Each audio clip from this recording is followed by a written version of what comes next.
Another snowstorm in the northeast in Ronkonkoma. Look at this. This is my neighborhood, 8 RD Avenue. This is actually my car. And this is my house. This giant house here covered in snow. There's a car coming. Actually got out.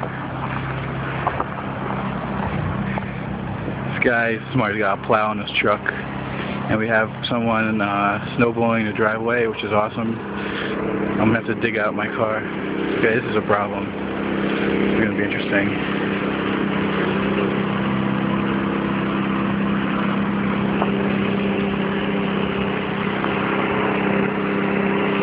Well, you know, I didn't know smartphones didn't work with gloves on.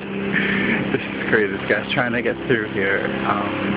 Streets, no room. This guy is actually cleaning his car off in the middle of the road, which I wouldn't do, but he is. Yeah, it's pretty much chaos out here. So hopefully it'll all get done. What is this, January 12th, 2010. 11.